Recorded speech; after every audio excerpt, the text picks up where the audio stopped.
Então, pessoal, na aula passada, né, a gente viu as ferramentas para qualidade, tá certo? E hoje a gente vai concluir, né? Eu falei para vocês que eram 7, né? A gente viu 3 na aula passada: estratificação, histograma, diagrama de Pareto, né? E agora, não, estratificação, a gente viu lá, estratificação, histograma e checklist, né? Folha de verificação. Agora a gente vai para o diagrama de Pareto, certo? Deixa eu mostrar para vocês aqui, ó.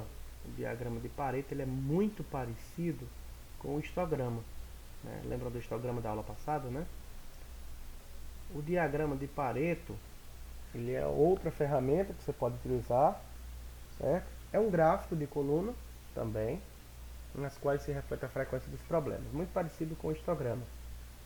Nele, os eventos indesejados ou os custos ligados à qualidade e à produtividade são estratificados de acordo com as causas e manifestações, né? Pode ser organizado de forma crescente, né? Decrescente, pode ser da esquerda para a direita, né? E tal. Vamos só conhecer aqui.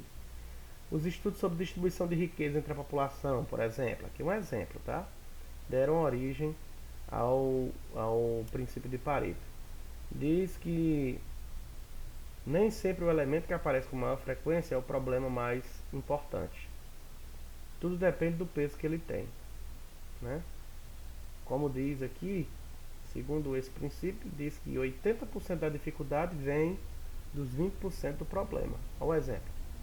Vamos supor aqui que uma empresa de calçados, né, que faz produtos, né, sandálias, sapatos, queira descobrir qual é o peso das percas com o material, né, os seus custos de produção.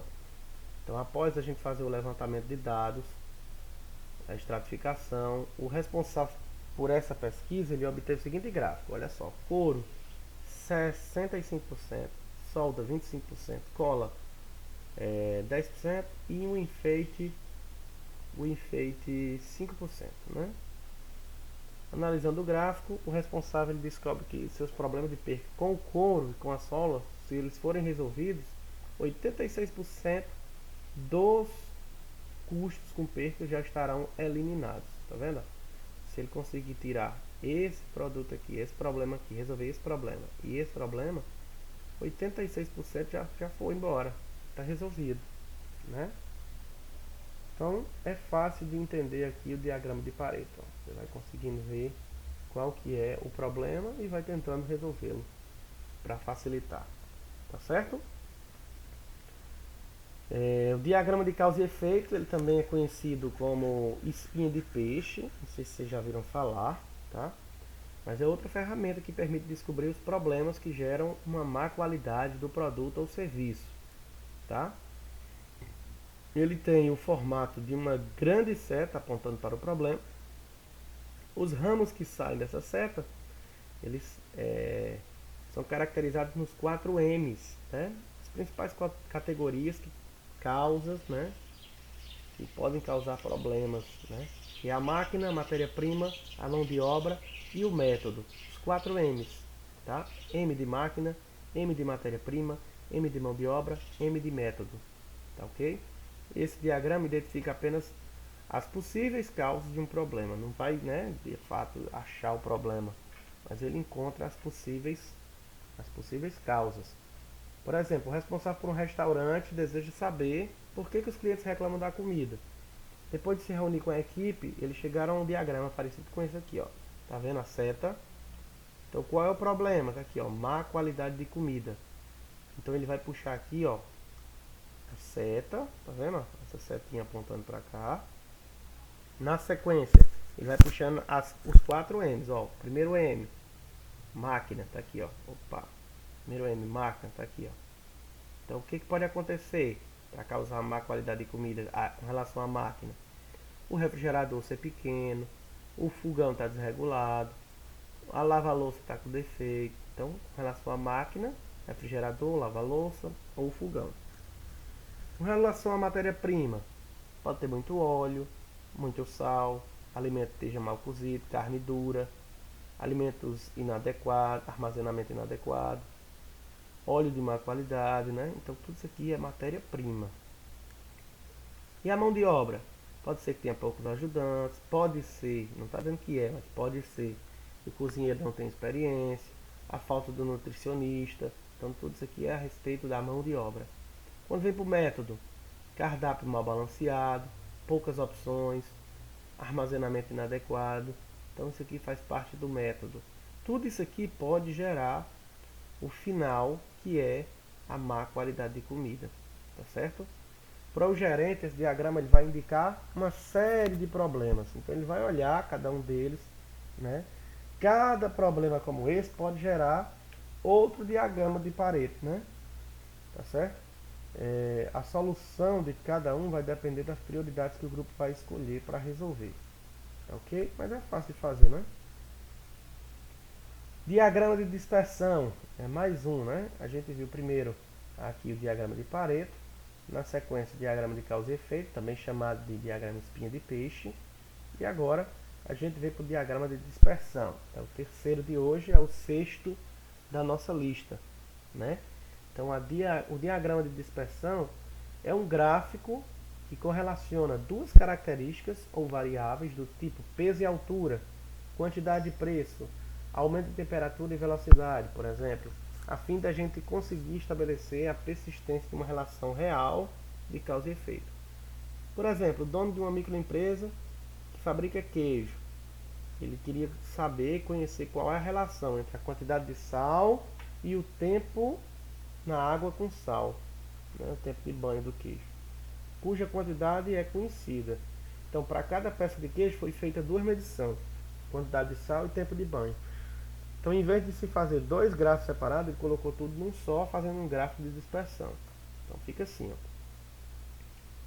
Certo? Ó, o gráfico de dispersão. Aqui é o sal, quantidade de sal, aqui é a quantidade de minutos, né? Então, aqui, ó, na primeira medição, ó, tá vendo, ó?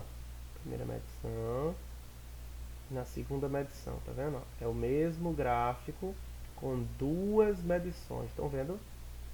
Então, o que que acontece aqui? Aqui é minutos. Então, antes dos 12 minutos, já começou a ficar salgado.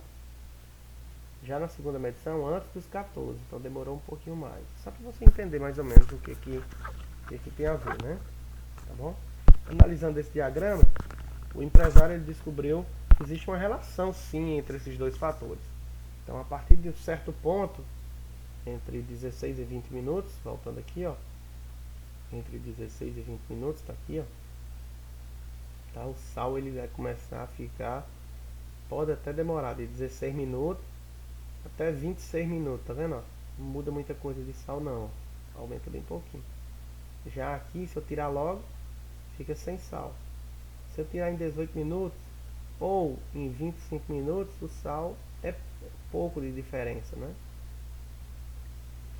A quantidade de sal está claramente relacionada ao tempo de banho. Ele descobriu também que a partir de um certo momento, deixar o queijo no banho por mais tempo terá pouca influência sobre a quantidade de sal.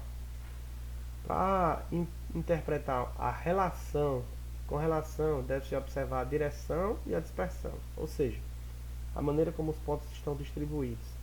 Por exemplo, quando os pontos do gráfico aparecem muito dispersos, não existe correlação, como esse caso aqui, ó. Ficou todo, né, tudo bagunçado. Então não tem relação, não tem nem como fazer um gráfico como isso, né, um diagrama de dispersão, tá certo?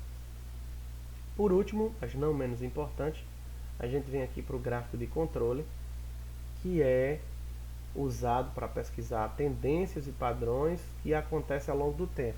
É muito utilizado também para monitorar um processo, verificando se ele está sob controle, né, e indicando a faixa de variação incluída no sistema. Quer dizer que ele ajuda a descobrir se tem algum erro, alguma mudança significativa no processo, bem como as causas dessa variação. O gráfico de controle é uma ferramenta que ajuda a reduzir ao máximo as variações dentro de um processo. Isso que ele permite dizer hora a hora, dia a dia, mês a mês, o quanto se pode produzir, com qual nível de qualidade empregando o processo estudado. Então ela pode ter dois tipos: gráfico de controle para variáveis quantitativas, certo?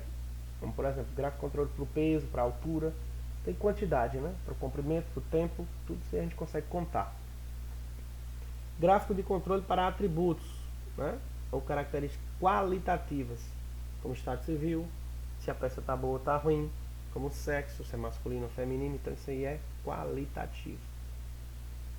A partir dos dados do processo a gente tem uma média, aí tem o limite superior de controle, o limite inferior, e aí esses valores eles servem para indicar se o processo está dentro ou fora do padrão, dentro ou fora do controle.